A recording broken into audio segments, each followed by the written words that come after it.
கலைஞர் அரை நூற்றாண்டு கால தமிழக அரசியலின் தலைப்புச் செய்தி. 5 முறை முதல்வர், 13 முறை சட்டமன்ற உறுப்பினர். தான் சந்தித்த தேர்தல்களில் தோல்வியே கண்டிராத வைர விழா நாயகர். 50 ஆண்டுகள் திராவிட முன்னேற்றக் கழகத்தை வழிநடத்திய அண்ணாவின் அன்பு தம்பி. ஈழத்தமிழர் நலனுக்காக தன் ஆட்சியை துச்சமென எண்ணி தூக்கி எறிந்த திராவிட சூரியன். இடஒதுக்கீடு மூலம் சமூக நீதி காத்த சமத்துவ செம்மல். மக்கள் நல திட்டங்கள் பல தந்த தமிழின தலைவர். தமிழருக்காகவும் தமிழகத்திற்காகவும் தன் வாழ்நாள் எல்லாம் முழங்கிய முரசொலி. 1924ஆம் ஆண்டு ஜூன் 3 நாகப்பட்டினம் மாவட்டத்தில் உள்ள திருக்குவளை என்ற சிற்றூரில் முத்துவேலர் அஞ்சுகம் அம்மையார் தம்பதியினருக்கு மகனாக பிறந்தவர் கருணாநிதி. பள்ளி பருவத்தில் கல்வி விளையாட்டுகளில் சிறந்து விளங்கியதோடு மட்டுமல்லாமல் தன்னுடைய 14 வயதிலேயே இந்தி திணிப்பை எதிர்த்து தமிழ் கொடி பிடித்து ஓடி வந்த இந்தி பெண்ணே கேள், நீ தேடி வந்த கோழை நாடு இதுவல்லவே என்று முழங்கினார். மேலும் தன்னுடைய 16வது வயதில் மாணவ நேசன் எனும் கையெழுத்து பிரதியையும் 17வது வயதில் திராவிட இயக்கத்தின் முதல் மாணவர் அணியான தமிழ்நாடு மாணவர் மன்றத்தையும் உருவாக்கி ஒரு தலைவனுக்கான தகுதிகளை தனக்குள் வளர்த்து கொண்டார். திரைப்படம், நாடகம், கவிதை, கட்டுரை, சிறுகதை, நாவல், வரலாறு என அத்துணையையும் தன் எழுத்துக்களால் அணிகலன்களாக்கி இலக்கிய தமிழுக்கு அணிவித்து அகமகிழ்வித்தவர் கலைஞர். பார்ப்போற்றும் படைப்பாளியாக இன்றும் தன் படைப்புகளால் உயிர்ப்புடன் மிளர்கின்றார். பழனியப்பன், தூக்குமேடை, உதயசூரியன், சேரன் செங்குட்டுவன் உள்ளிட்ட 21 நாடகங்களையும் ராஜகுமாரி முதல் பராசக்தி, மந்திரகுமாரி, மலைக்கல்லன் உள்ளிட்ட திரைப்படங்களுக்கு கதை வசனமும் பல பாடல்களும் உதயல், வான்கோழி, தென்பாண்டி சிங்கம், பாயும் புலி, பண்டாரக வன்னியன் உள்ளிட்ட நாவல்களையும் குறளோவியம், தொல்காப்பிய உரை, நெஞ்சுக்கு நீதி போன்ற நூல்களையும் படைத்து படைப்புலகின் முடிசூடா மன்னராக 64 ஆண்டுகள் வலம் வந்தவர். ஆட்சியில் இருந்தாலும் இல்லாவிட்டாலும் எப்போதுமே கலைஞரின் எழுத்து எவ்வகையிலும் தொய்வடையவில்லை. 12 வயதில் நாடகங்களை எழுத தொடங்கியவர் தன் 92வது வயதிலும் ராமானுஜர் எனும் தொலைக்காட்சி தொடருக்காக கதை வசனம் எழுதி கொண்டிருந்தார். 75 ஆண்டுகள் தொடர்ந்து முரசொலியில் எழுதி கொண்டிருந்தார். உலக வரலாற்றிலேயே அபூர்வத்திலும் அபூர்வமான சாதனை இது. திரையுலகிலும் இலக்கிய உலகிலும் தன் படைப்புகளின் மூலம் பல மாறுதல்களை கொண்டு வந்ததோடு சமுதாயத்திலும் அதன் எதிரொலி இருக்கும் வண்ணம் செய்தார்.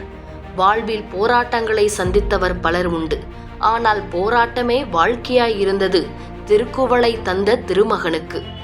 அறிஞர் அண்ணாவின் பாசறையில் படைக்கு அஞ்சா தளபதியாய் தமிழகத்தின் மானம் காத்திடவும் தமிழரின் சுயமரியாதையை மீட்டெடுக்கவும் எத்தனை இன்னல்கள் வந்தாலும் சலிக்காமல் போராடி வென்று ஓய்வறியா போராளியாக நிலைத்திருப்பவர் கலைஞர். கள்ளக்குடியில் ஆரம்பித்த போராட்ட பயணம் இடஒதுக்கீட்டு போராட்டம், மொழி போராட்டம் என நீண்டு கல்லறை செல்லும் வரை வாழ்க்கை நெடுகிலும் சாட்டை சுழற்ற வைத்தது. இறப்பிலும் தனையன்றி எவரும் வெல்ல முடியாது எனும் அளவிற்கு பிறவி போராளியாய் வாழ்ந்தவர் தலைவர் கலைஞர் அவர்கள். இயல், இசை, நாடகம் மட்டுமல்லாமல் 92 அடையாளங்களால் தமிழை உருவகப்படுத்தினார். தமிழை மட்டுமல்லாமல் தமிழ் இலக்கியங்களையும் தமிழ் ஆளுமைகளையும் கொண்டாட தவறவில்லை அவர். ஆட்சி பொறுப்பேற்ற பொழுது தமிழில் உறுதிமொழி எடுத்துக்கொண்டவர். சென்னையில் வள்ளுவருக்கு கோட்டம், குமரிமுனையில் வள்ளுவருக்கு சிலை, பூம்புகாரில் சிலப்பதிகார கலைக்கூடம் என பல நினைவு சின்னங்களை இன்றைய தலைமுறைக்காக வடிவமைத்தார். தமிழுக்காக தனி அமைச்சகம் ஏற்படுத்தி நம் அன்னை தமிழுக்கு செம்மொழி தகுதி பெற்று தந்து மொழிக்காவலரானார். பொது அரசியல் என்பதை தாண்டி மொழி அரசியல் மூலம் இந்த சமூகத்தை கட்டமைத்தவர் கலைஞர் என்றால் அது மிகையாகாது. நவீன தமிழகத்தின் சிற்பியாக விளங்கிய கலைஞர் அவர்கள் தன்னுடைய தொலைநோக்கு திட்டங்கள் மூலம் இந்தியாவையே திரும்பி பார்க்க வைத்தார். அனைத்து கிராமங்களுக்கும் மின்சாரம், சிப்காட் தொழில் வளாகங்கள், மாநில திட்டக்குழு உருவாக்கம், பெண்களுக்கு சொத்துரிமை, விவசாயிகளுக்கு இலவச மின்சாரம், பேருந்துகள் நாட்டுடைமை, பொது விநியோக திட்டம், திருமண மற்றும் மறுமண உதவி திட்டங்கள், உழவர் சந்தைகள், மினி பஸ் போன்றவைகளை தோற்றுவித்து தமிழகத்தை முன்னேற்ற பாதையில் அழைத்துச் சென்றார்.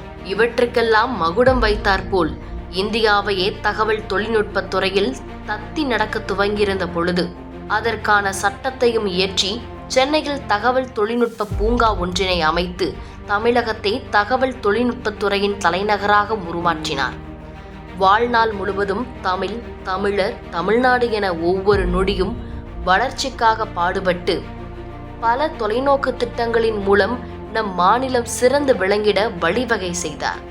தமிழ் மொழிக்கும் தமிழர் நலனுக்கும் தமிழ்நாட்டின் வளர்ச்சிக்கும் தன் இறுதி மூச்சு வரை பாடுபட்ட மகத்தான தலைவர் உடல்நலக் குறைவால் 2018 ஆகஸ்ட் 7 காலமானார்.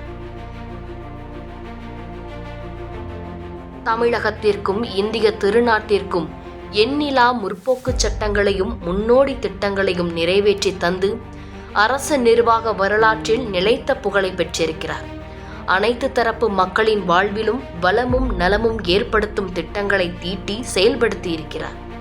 பொது போக்குவரத்து, நாட்டுடைமை, இலவச நிலம், குடியிருப்பு மனை பட்டா உள்ளிட்ட நில சீர்திருத்தம், கல்வி, வேலைவாய்ப்பு, தொழில் வளர்ச்சி, அடிப்படை கட்டமைப்பு, விவசாயிகளின் நலனுக்காக முதலில் சட்டமன்றத்தில் நங்கவரம் பிரச்சனை பற்றிய கன்னி பேச்சு தொடங்கி முதலமைச்சர் பொறுப்பிலிருந்து அவர் விவசாயிகள் வேளாண்மை முன்னேற்றத்திற்கு கையெழுத்திட்ட மகத்தான திட்டங்கள் வரையிலான தலைவர் கலைஞர் அவர்களின் பிறந்தநாள் இன்று. செய்திகளை உடனுக்குடன் தெரிந்து கொள்ள கீழ்கண்ட கேபிள் மற்றும் டிடிஎச் நெட்வொர்க்குகளில் எம்நாடு செய்தி தொலைக்காட்சியை காணுங்கள். பாதகம் செய்பவரை கண்டால் நாம் பயம் கொள்ளலாகாது பாப்பா. மோதி மிதித்து விடு பாப்பா, அவர் முகத்தில் உமிழ்ந்து விடு பாப்பா. அண்மை செய்திகளை உடனுக்குடன் தெரிந்து கொள்ள இணைந்திருங்கள் எம்நாடு தொலைக்காட்சியுடன்.